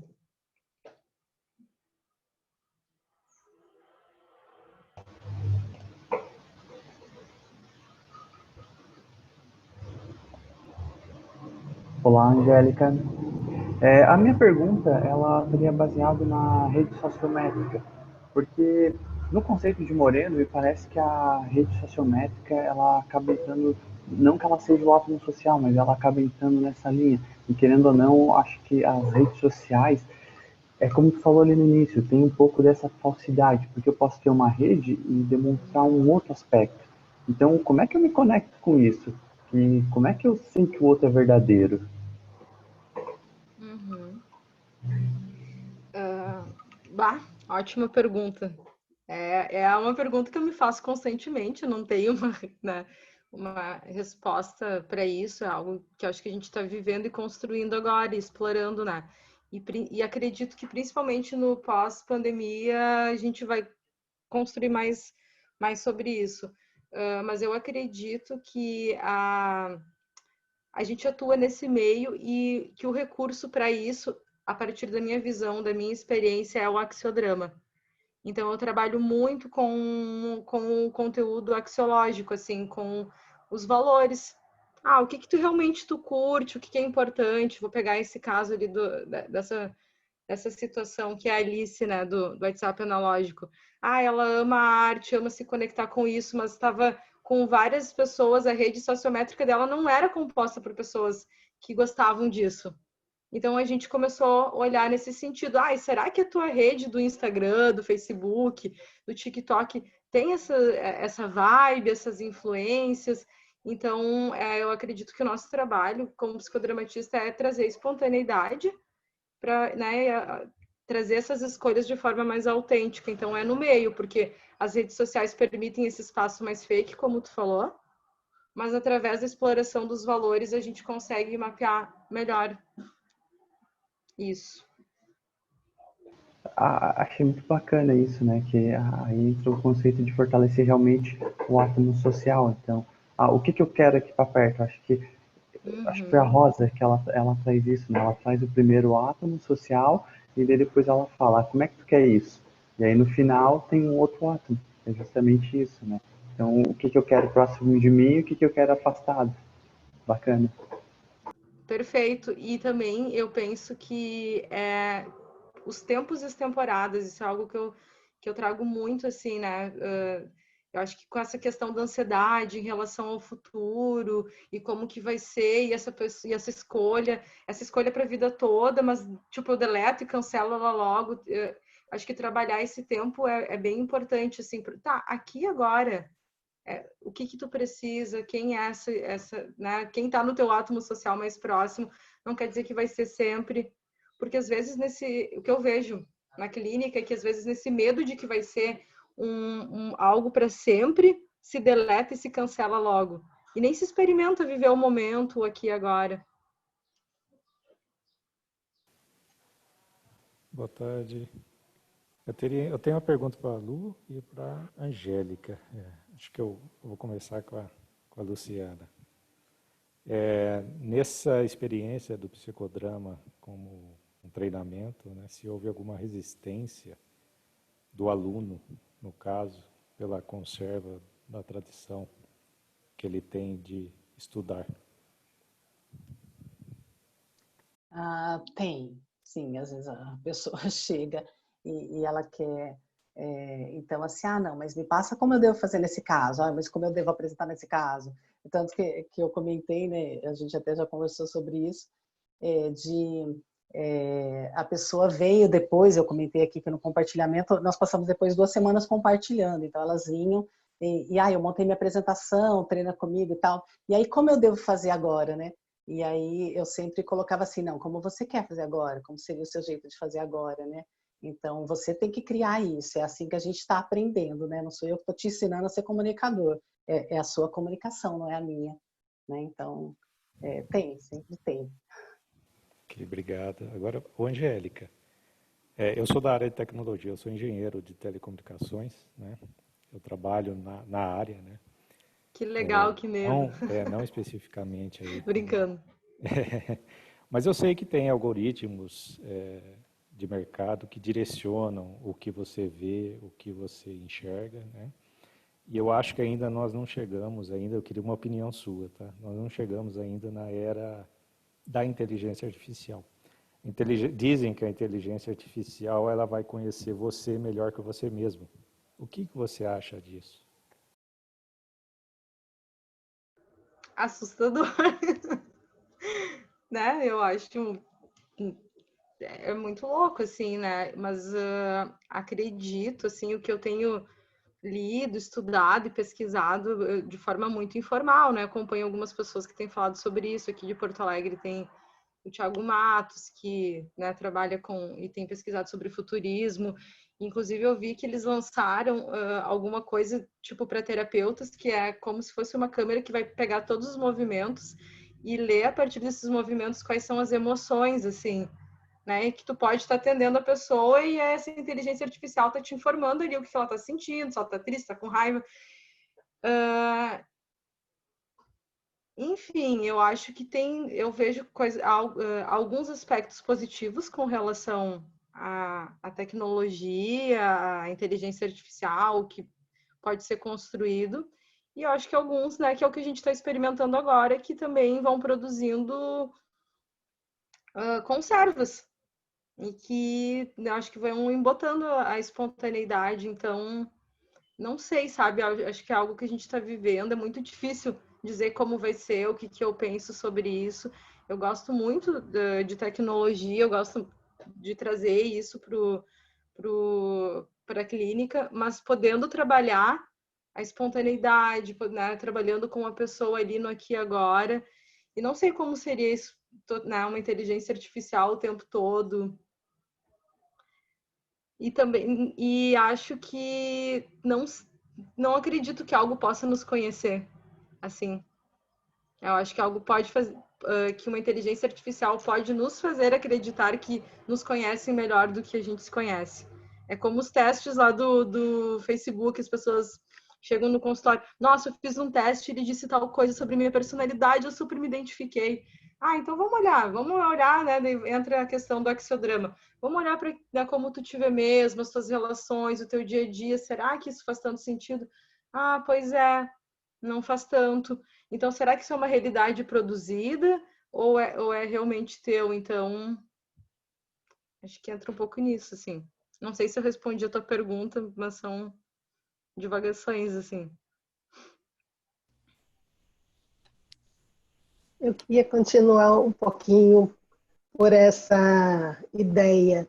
Será que os adolescentes já não chegam convencidos de que ele é mesmo conhecido por essa inteligência artificial? Porque a gente é mais fácil, a gente tem as experiências, né, do analógico e da influência digital. Aí fica mais, eu acredito que fica um pouco mais fácil da gente identificar essa influência.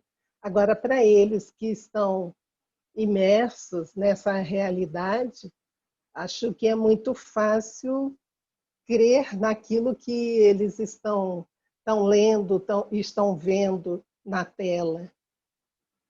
O que você pensa disso, Angélica? Eu acho que é isso. Eu acho que como eu trouxe ali, assim, é tão orgânico que a gente só percebe que é tão orgânico quando falta. Do tipo, meu Deus, esqueci meu celular em casa, o que eu vou fazer hoje? Eles entram com o celular no consultório, eles saem, a vida está muito ali, né?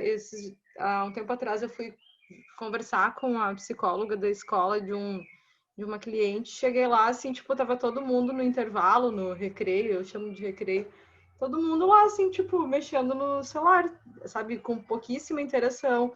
Então, sim, eles já estão, eu acho que não é algo que né, pode ser provocado de alguma forma por alguns pais esse questionamento, esse outrar-se, assim, esse se distanciar um pouquinho, mas de forma geral, não. E aí que eu acho que entra o nosso trabalho, né? De trazer um pouquinho isso que eu chamei de analógico, que é tipo assim, eu curto o João, mas ele não me responde, ele não visualiza os meus stories, né? Que é algo que aparece muito. Pois é. Será que não visualizar significa que ele não gosta? Como é que é? Tem alguns outros momentos que vocês constroem juntos e trazendo um pouco disso, assim, né? Através de histórias. Aí eu acho que dá para entrar cinema, dá para trabalhar com filmes. Trabalho muito com isso. Eu achei muito legal essa sua naturalidade para lidar com essa resistência que, a mim, eu não trabalho com adolescente, né? Eu trabalho com pessoas acima de 19, então, para mim, já impacta aquela resistência que já chega com o celular e pergunta, como você bem falou, né? Tudo bem? Normal, né? Aquela cara de nem bom nem mal. Então, dificulta iniciar um trabalho. Achei genial, bacana. Adorei os 2 trabalhos. Parabéns. Legal, obrigada. Eu acho que...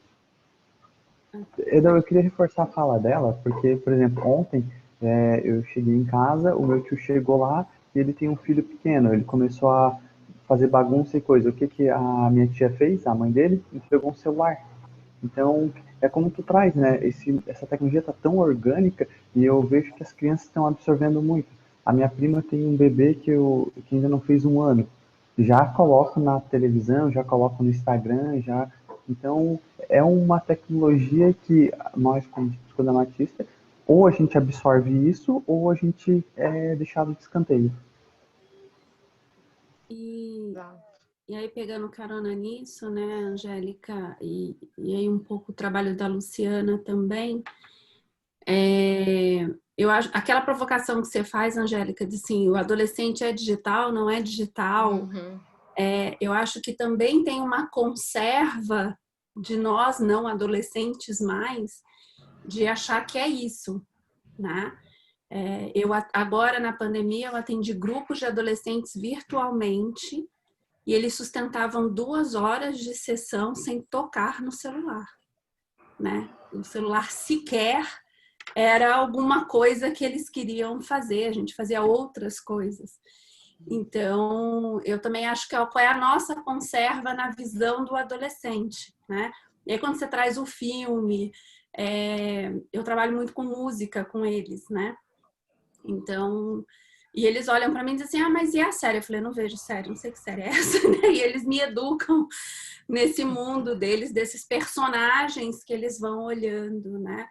Mas eu acho que também faz um pouco essa provocação de nós, jovens adultos e adultos, qual é a nossa mirada aí para esses adolescentes, né? E isso que o Eliezer falou, né? Eu digo assim, qual é o lugar também que a gente coloca essa tecnologia para facilitar a nossa vida com os mais jovens? Então, assim, eu dou a chupeta e o neném fica quietinho e eu posso conversar sem ter trabalho. E aí a gente acredita que as crianças nasceram chipadas para o mundo digital. Então, uma coisa é a intuitividade da tecnologia que a gente tem hoje, com touch, não sei o quê, que até os bebezinhos conseguem mudar de tela, mas alguém tem que dar a tela na mão dele, né? Então, por isso eu achei bem interessante essa sua provocação. E quando a gente fala das organizações também, dos treinamentos e tudo, o pessoal pensa que quanto mais high-tech, melhor, né? E as pessoas nas organizações já ficam na tecnologia o tempo todo. Então, quanto o analógico já não é o inovador hoje, né? Pois é. Pegar, né? Por isso, quando você trouxe a Alice, a Sofia, né? A escolha de Sofia, são coisas que não são da época deles, né? Mas estão aí, né? Então, eu achei bem interessante essa provocação. Queria fazer um comentário em cima do que o Marcelo falou. Marcelo, eu realmente espero que a tecnologia não nos substitua. Apesar que a médio e longo prazo, assim, porque a gente vê hoje algumas coisas que são já, por exemplo, você pega advogados, estão sendo substituídos pela tecnologia. Tem um software da IBM que hoje em dia, basicamente, o que o cara faz é ir lá defender né, ir no tribunal defender, porque o processo todo por trás são softwares que já fazem toda a pesquisa, todo o entendimento. Você vai numa empresa de cartão de crédito, conversando com uma pessoa outro dia, ele estava falando, esses softwares de redes neurais, na verdade, eles acompanham o seu comportamento. Como assim? Eles começam a analisar e veem que, por exemplo, a pessoa foi lá e comprou em 2 lojas de sapato e depois pôs gasolina, é um cartão que foi roubado. E a partir daí, todo cartão que tem esse comportamento, eles passam a bloquear automaticamente. E também bloqueiam de acordo com as tuas escolhas pessoais, né? Então, ele estuda as tuas escolhas pessoais, saiu do seu padrão. Quer dizer, então, eu acho que a gente está indo muito longe, né? E a gente, como psicólogo, sabe que cada pessoa é uma, mas que muitos dos comportamentos são semelhantes, né? As pessoas que têm determinado problema têm determinada consequência, então muitas coisas dão para ser mapeadas. Então eu espero que demore muito, mas eu não sei se daqui a algumas décadas a gente não terá problemas. Vou pegar carona aqui, tudo bem, pessoal? Quem fala é Caroline Bonde, estou representando a doutora Ellen Bonde de Curitiba, a Associação Paranaense de Psicodrama, não sei se todos conhecem. Eu que cuido da parte da comunicação deles ali, do site, das redes sociais, também trabalho com o futuro do trabalho e com essas coisas da tecnologia. Vim por conta da comunicação e das redes sociais hoje, porque é a minha praia, e eu achei muito legal vocês abordarem esse tópico, acho muito interessante, é uma linha de pesquisa minha, e eu sou do sócio, né? A maioria aqui é do terapêutico, né? Então eu vejo a importância também do psicodrama sócio fazer esse casamento com o terapêutico e poder levantar cada vez mais essas questões, assim, né? Da importância. E pegando carona nisso, nesse medo que a gente tem todo, inclusive nesse filme que vocês comentaram, né, do dilema, é cada vez mais importante que a gente chame a atenção de todos, inclusive, né, a de nós mesmos, sobre o comportamento nas redes sociais. Ele é uma escolha, né? Então, as nossas redes sociais são construídas por nós mesmos.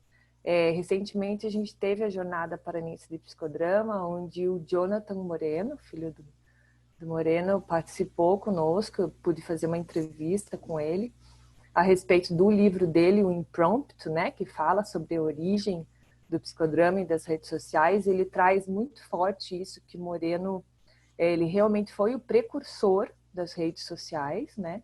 Então, ele que teve todo esse primeiro olhar sobre construção de redes lá, né, em 32.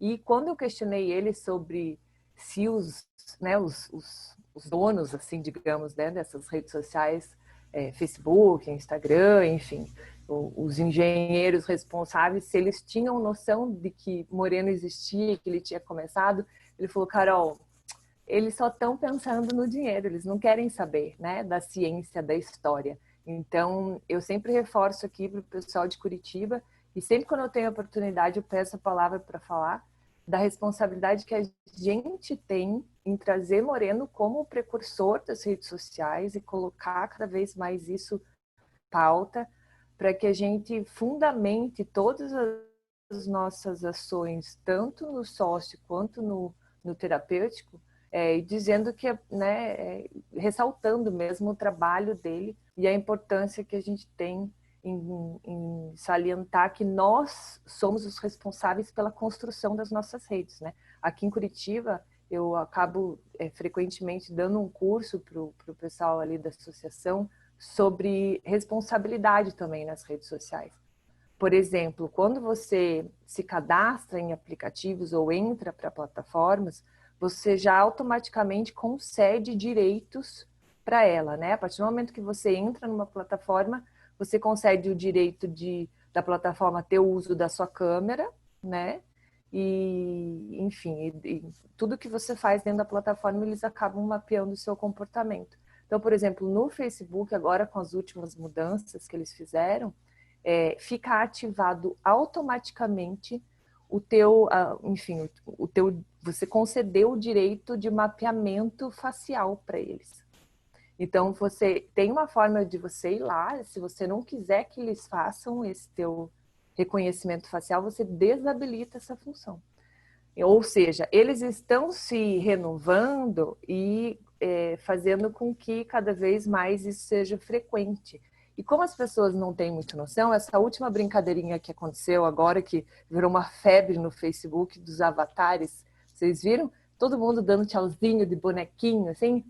É legal, sabe? Todo mundo que reclama, eu como jornalista sempre torço o nariz, o povo fala, para de ser chata, tem que brincar, deixa o povo se divertir.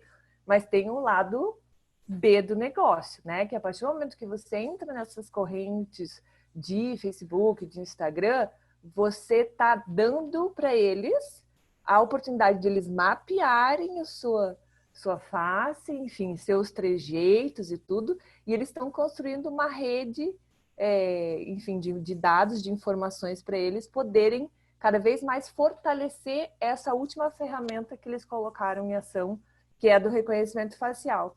Então, eu trago muito isso como jornalista e como trabalho também nessa área de tecnologia, como o Marcelo comentou, de que participar e estar ativamente no ambiente virtual é aquela coisa, né? Liberdade vem... Com a liberdade vem a responsabilidade, né? Então, se cada vez mais a gente está no virtual e tem todas essas possibilidades, a gente também tem que pensar nas responsabilidades, né? Do agir online. Daí a gente poderia ficar horas aqui conversando, né? Angélica, Marcelo sendo dessa área, a Lu também trabalhando com comunicação.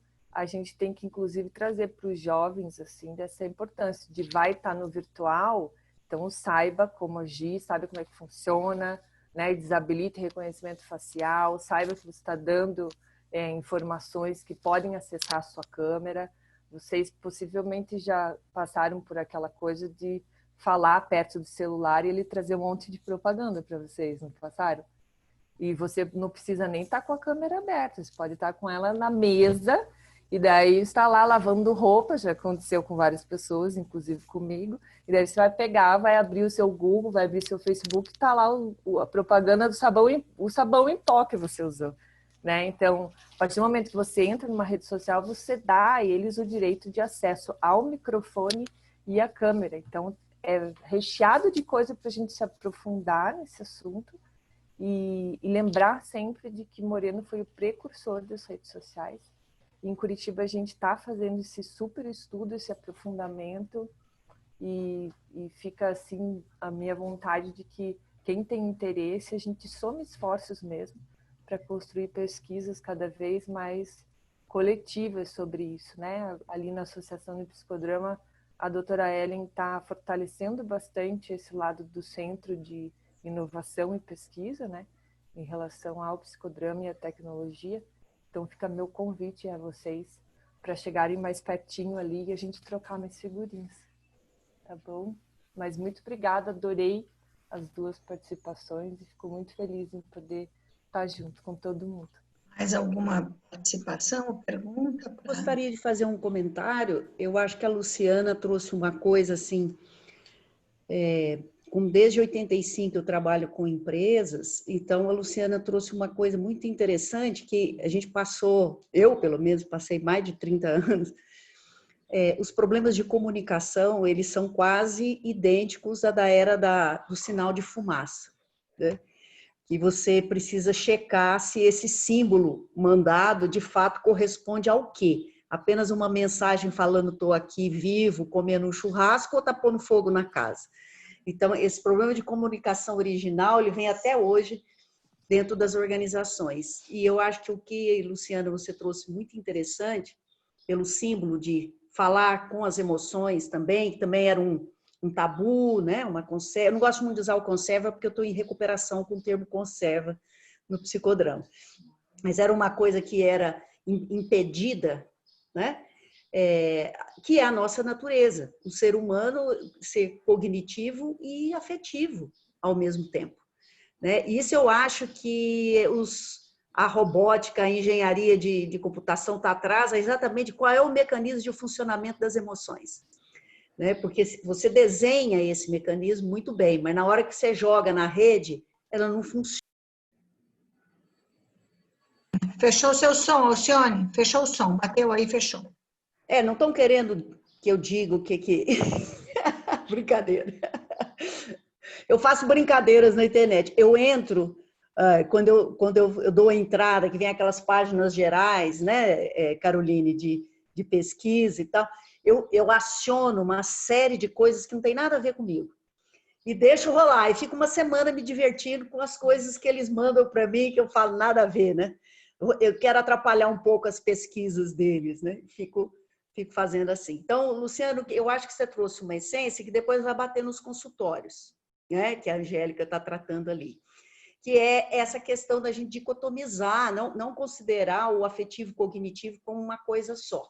E isso, é lógico, interfere na comunicação. Essa é uma preocupação minha quando eu penso no que a Angélica trouxe, da confusão que às vezes a gente faz entre o virtual e o real, né? Porque nós temos o campo real, simbólico e imaginário, e essa confusão que se faz entre, alguém já falou aí, né? O fato de eu estar conectada com as pessoas não quer dizer que elas sejam minhas amigas ou que a gente se constituiu um grupo. Não, nós somos um amontoado de pessoas aqui. O Moreno estudou, né, Angélica, e está lá no livro que a Caroline comentou, do Jonathan, o Moreno estudou, num certo período, comprovou a força das redes sociais por emissão de carta, né? Ele tem a sequência dos 6 passos, a 6ª pessoa que eu me comunico conhece a primeira, né? Então, faz até o teste do avião, de você conversar com uma pessoa sobre um conhecido, você vai andando com essa, né, sentado num avião com uma pessoa, você conversa, quando vê, você acha lá no 6º passo, você acha a pessoa de conexão. Então, eu não tenho muita questão com isso. A minha questão com os jovens, né, falando para vocês duas, tem a ver com esta questão que a Luciana trouxe. Para mim, o jovem, ele está bem assim, como se fosse uma ampulheta, para falar do analógico, né? Como se fosse uma ampulheta, e o jovem é aquele nozinho da ampulheta, entre a espontaneidade e a conserva. Então, acho que ali já é um momento confuso, né? Corporalmente confuso, as relações confusas, as escolhas, acho que já é uma fase confusa, né? Que vai virando assim uma concentração de contradições.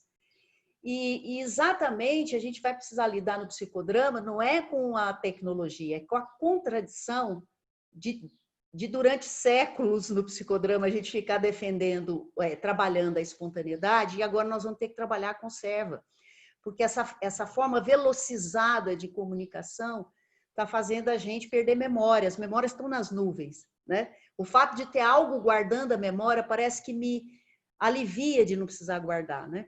E o jovem, ele tem uma intensidade de vivência, mas não tem ainda a forma conservada de agir.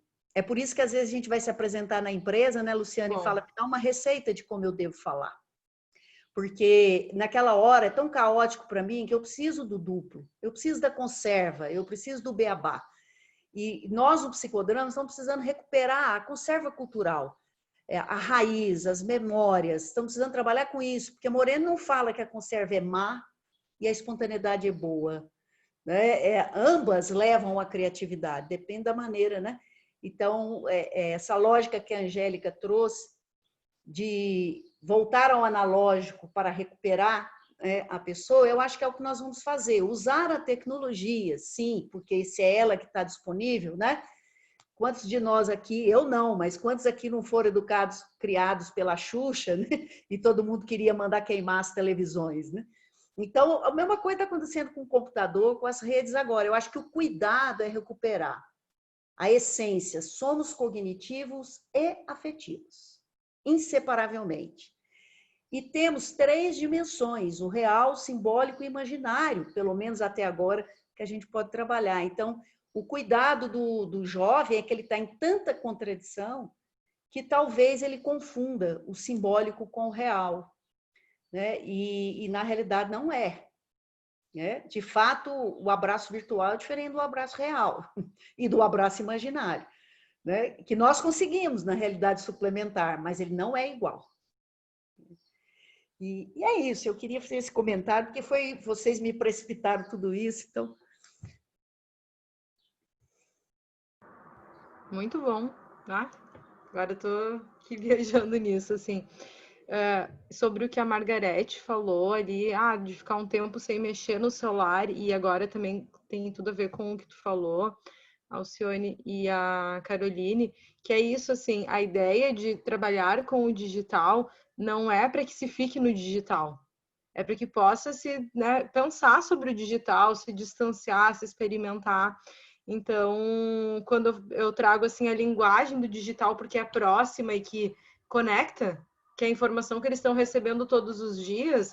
Então tá, vamos fazer aqui, ó, com as almofadinhas, com seja, qualquer recurso que tu tiver ali, ou agora online, a tua rede, e pensar sobre os likes como se fosse um Instagram vivo ali.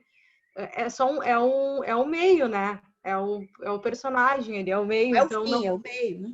Exato. Não é no sentido de reforçar que isso seja. Então, eles não mexem no celular. Fica um tempo. Eu tenho até duas clientes assim que elas fizeram um desafio de ficar a semana inteira sem mexer no Instagram, porque viram como isso estava atrapalhando algumas coisas do dia a dia, e aí só olham no final de semana. Tudo isso foi surgindo ali nas conversas, nada do que eu mesma não faço isso, assim, né? Então, são provocações de, será que eu estou vivendo só isso? Que é a patologia tá na conserva. E aí, o que a Carol falou sobre a questão hoje de nós estamos sendo monitorados, estamos sendo mapeados, isso ali do avatar, né? E até da percepção que nós temos sobre nós mesmos. Porque tem um avatar que às vezes não é como eu, como o outro, né? Com as minhas características, mas é como eu me vejo e como eu também estou com dificuldade de me ver. Então, assim, acho que tem muita coisa nesse sentido. E eu acho que, como o Moreno diz, né, a patologia está em a gente viver só um papel. E o que eu apresento muito é, ok, isso é importante, isso é bom, tu gosta. Como é que a gente pode ampliar as tuas relações de prazer? Que é a mesma lógica de drogas, assim, né? Da redução de danos, assim, que eu trabalhei um tempo. Tudo bem, isso aqui é muito importante. Tu ama estar no Instagram, tu ama, mas que outras coisas mais tu pode amar? Vamos fazer um desafio, vamos tentar ampliar as possibilidades relacionais, que é voltar um pouco pro analógico, assim, sem tirar, porque o que acontece? Tu fica só, os pais eles já estão ouvindo de um monte de gente, como tu falou ali da Xuxa. Tu fica só no celular, tu passa só nisso, tu passa maratonando série, e é todo mundo enchendo o saco com algo que eles gostam. Ok, isso é muito bom, né? Tem uma ação química ali, tem prazer em receber like, em tudo isso. Como que a gente pode receber prazer de outras formas e ampliar isso? E talvez, né, Angélica, pensando nisso, se a gente não consegue bloquear e trazer todo mundo para o analógico de novo, e acho que essa não vai ser uma tendência mais, né? A gente vai ter que aprender a viver com o digital. Então, uma das coisas que eu fiz no aquecimento inicial, que foi isso de se apresenta para o colega, e agora eu vou apresentar o meu colega, e aí eu vi que muita gente falou assim, mas eu queria me apresentar de novo, porque acho que ele não me apresentou como eu sou. Então, assim, como eu me mostrei para ele? Como foi a minha comunicação? Na internet também, então, nas redes sociais também, né? Esse avatar que eu estou colocando ali, como eu estou colocando, né? Então, eu posso usar isso de uma forma positiva, de repente, como um avatar de uma meta, né? Eu quero ser assim, talvez eu ainda não seja tão assim, mas eu estou indo para esse caminho e estou tentando, mas assim, como eu estou me apresentando na rede social, como as pessoas estão me vendo, né? Se a gente vai ter que conviver com as redes sociais, que a gente começa a trabalhar isso, né, no jovem, nas crianças, né, o que eu vou me apresentar para o mundo, e todo mundo está me vendo, né? Eu fiquei pensando muito sobre o que o Eliezer falou no início. Não sei se vocês estão me escutando. Sim. Eu acho que o grande ponto dessa virtual, do online, da realidade, é entender qual é a falsidade dentro daquilo, o que tu tá mostrando, que nem tu trouxe, Angélica. Porque há uma comunicação dentro dessa internet, dentro desse virtual. Se a pessoa curtiu minha foto, reagiu ao meu story, fez alguma coisa, isso quer dizer alguma coisa. Da gente perceber também essa linguagem e de ir trabalhando o que essa, né, isso que a Luciana falou, o que eu estou mostrando na minha rede, para que eu estou mostrando, o que está causando isso em mim e outras formas dentro dessa nova linguagem. Não excluindo, mas acrescentando o analógico para esse novo. Então, eu fiquei pensando muito bem na frase que tu falou do digital jovem, o jovem é digital, de realmente o que é, porque a gente fica meio que o virtual e o digital é errado, porque está tirando as pessoas desse meio, mas é uma nova linguagem, é uma nova comunicação, que ainda está muito, acho que é muito novo ainda.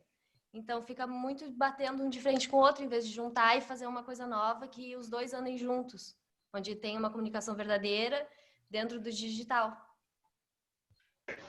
Mariana, pontuando o que tu está falando, eu acho que hoje o que falta é a tele, porque eu tenho uma comunicação, que aí entra o que foi falado ali das relações líquidas. Então, vamos lá, eu tenho o Tinder, eu de match, mas é para aquela função. Eu tenho a minha rede social, é para encher o meu ego. Eu tenho o Facebook, que daí eu me comunico com a minha família. Então, tudo ficou padronizado e estipulado o que é o quê. E no fim a gente acaba nunca tendo uma conexão verdadeira, porque uma conexão, uma tele verdadeira, às vezes é ver que o outro não gosta de algumas coisas de mim. Eu acho que é o legal do teste sociométrico, que ele traz assim, existem aspectos daquela pessoa que eu gosto muito, existe aspecto que eu sou neutro, tanto faz, tanto fez, e existe aspecto que eu não gosto. Eu acho que hoje o problema das redes e das comunicações é que elas conseguem fazer esse filtro.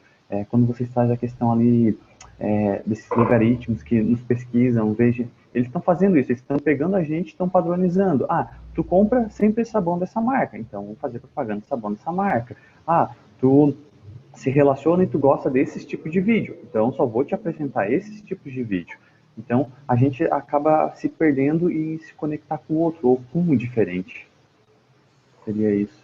Eu acho que essa ideia que ele está falando... Desculpa, Silvana, eu sei que a gente já está com um tempinho aí. Me lembrou que eu ia comentar com a Luciana um pouco isso nessa linha que a Eliezer está falando da tele, porque, assim, às vezes, né, Luciana, não sei se essa foi, assim, exatamente sua experiência, mas nesse trabalho de comunicação da empresa, a pessoa confunde o colocar emoção naquilo que está falando, como se ela fosse se expor, ter que falar do seu medo, das suas dores... E não é essa, um canal afetivo de conexão com a plateia com quem ela está falando, né?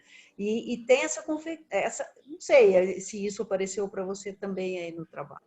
O ser adequado, né? A gente trabalhou muito isso do ser adequado, ser espontâneo, ser adequado, colocar as emoções, mas o ser adequado tem que estar encaixando aí, né? Faz parte. E teria a ver um pouco com o que a Eliezer está falando sobre essa tele, sobre essa conexão com quem você está falando. Sim. Né?